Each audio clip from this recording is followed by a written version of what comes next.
Well, if you've listened to me any length of time at all, you know that the 19th century American poet Emily Dickinson is my favorite poet. I've long loved her work because of her ability to express deep truths using very limited materials. Emily simply never saw much of the world during her lifetime.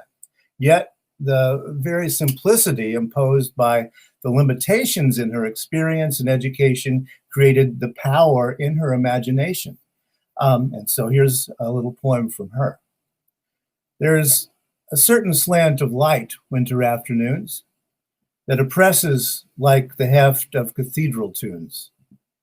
Heavenly hurt it gives us, we can find no scar, but internal difference where the meanings are. None may teach it any, 'tis the seal, despair, an imperial affliction sent us of the air. When it comes, the landscape listens, shadows hold their breath. When it goes, 'tis like the distance on the look of death.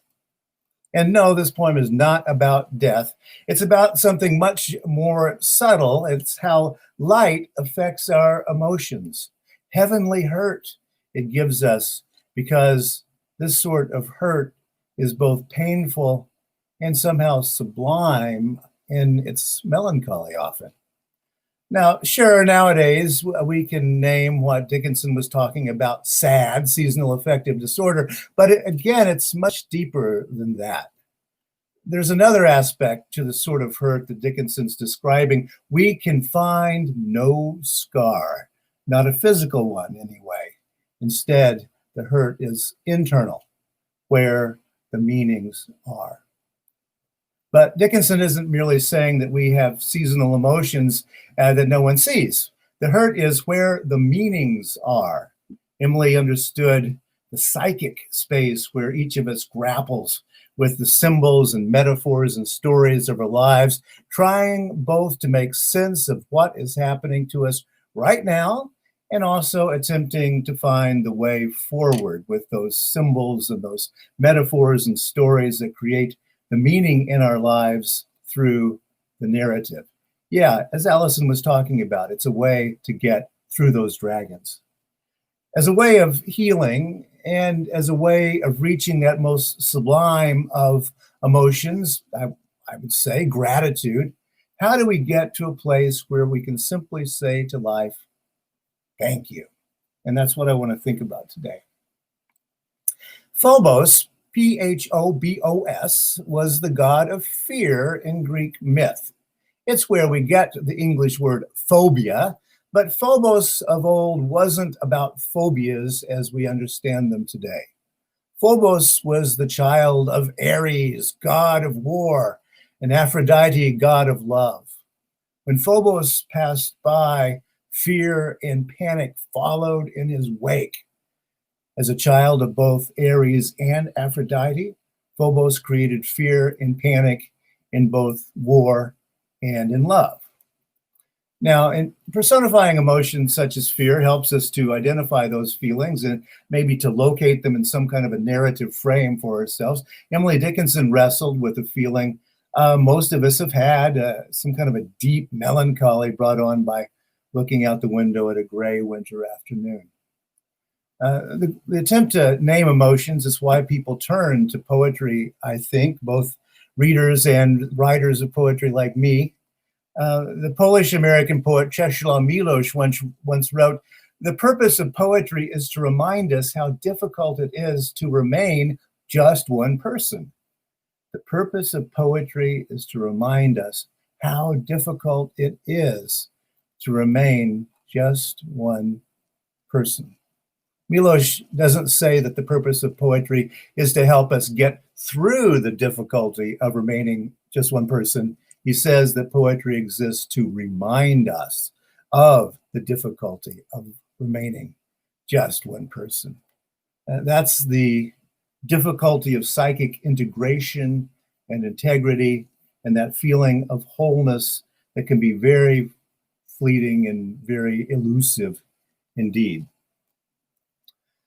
Well, polling back in March of 2020, in the early days of the pandemic, found that one-third of Americans at that time were reporting adverse effects on health and well-being. By June, that number was well over 50%, and it continues to rise. Social isolation, worry about family and friends, job loss, job insecurity, political and social dislocation and dysfunction. These anxieties manifest themselves in difficulty sleeping, problems with eating, increasing alcohol and substance abuse, and the worsening of what were already chronic conditions in many of us.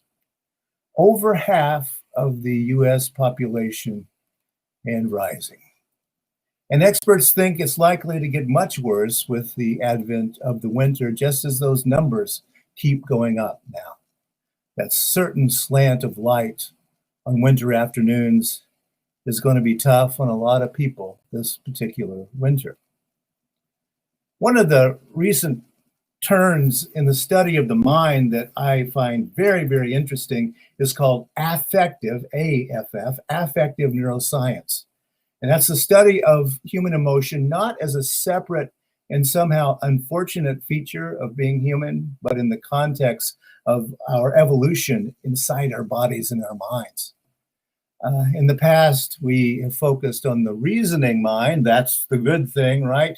An evolutionary trait that goes back, 40, 50,000 years when we started decorating the dead and with burial practices and doing some cave painting.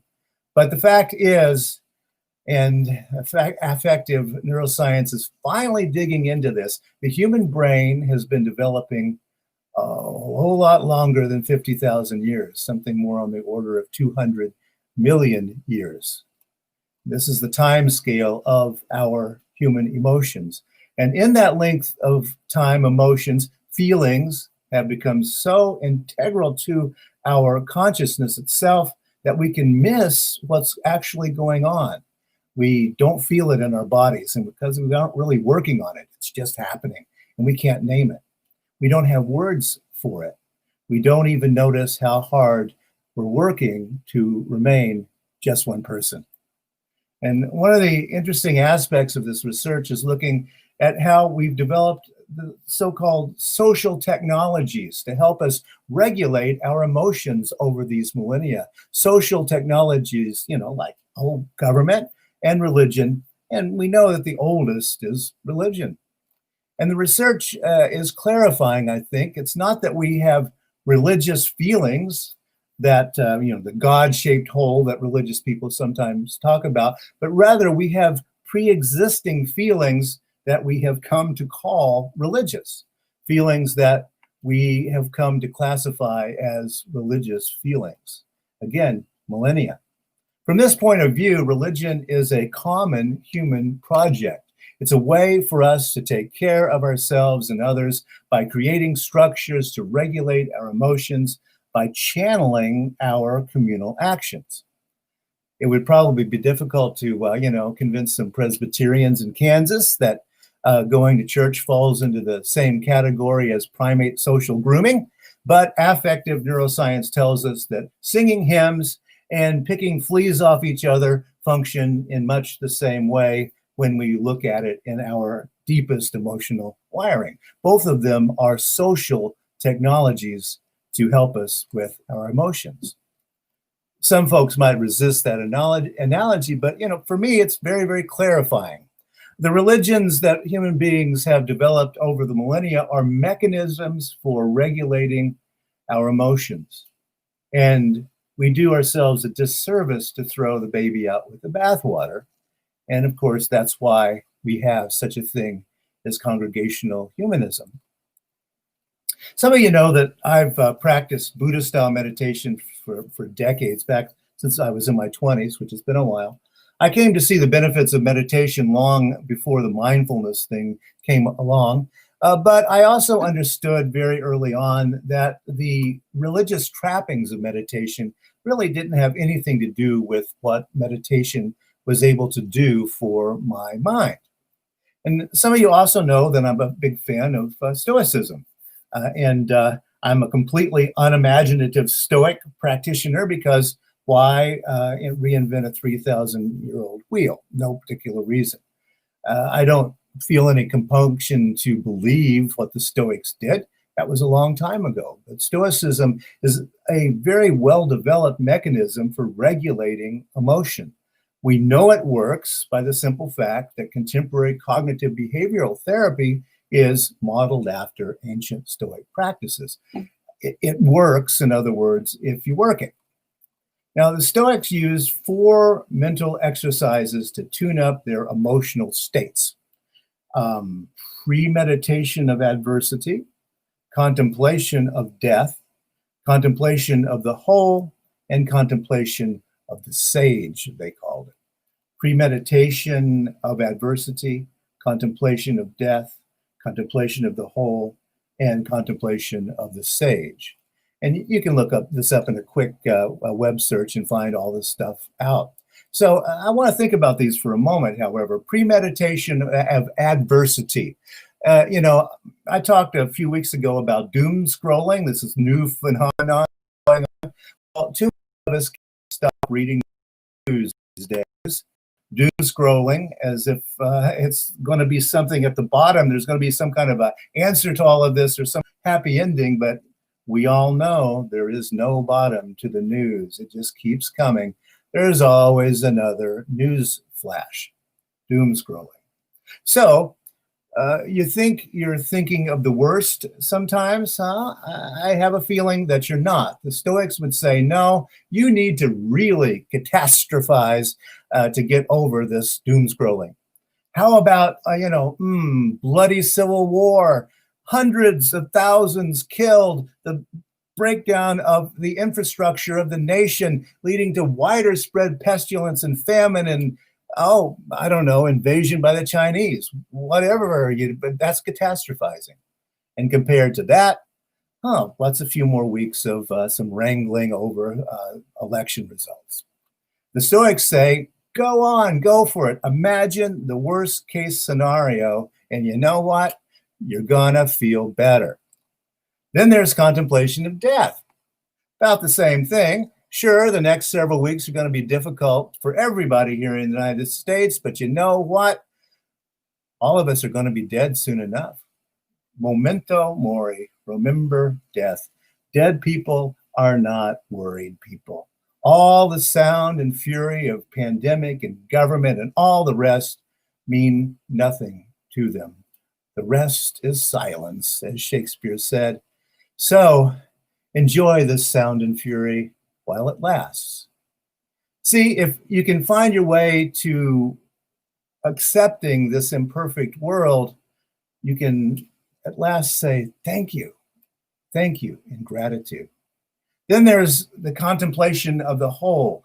You've heard of the overview effect that astronauts talk about. Imagine a space station view of the Earth. The United States, you can't see anything about lines on that green and blue planet, can you?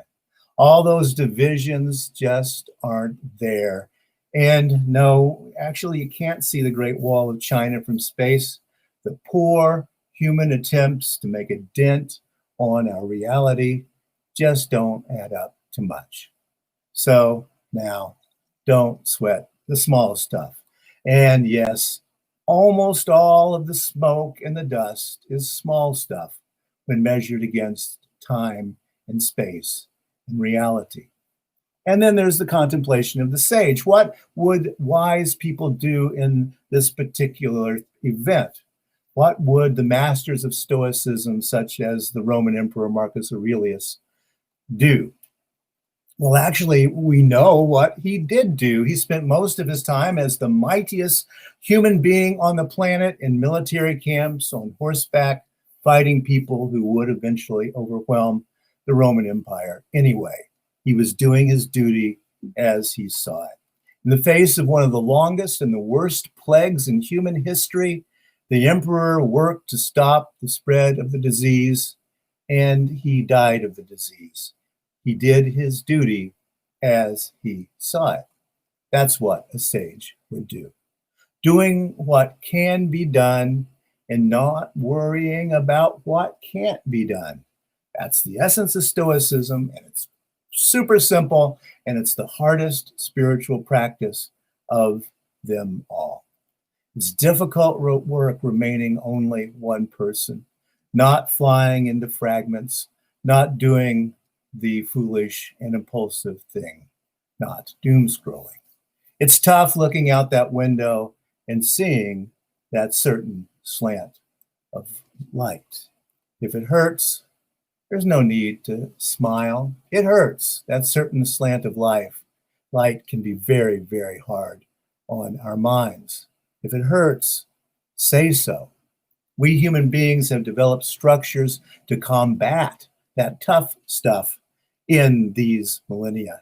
And most of those structures have something to do with reaching out. Tell somebody, talk to somebody, use the social structures that we have. Your ministers of FUS are here for you. The members are here for you. You have people. You're not alone in the adversity. You're not alone experiencing those human emotions that spread back 200 million years. And yeah, those can be difficult. It can be hard sorting through them, but we have people.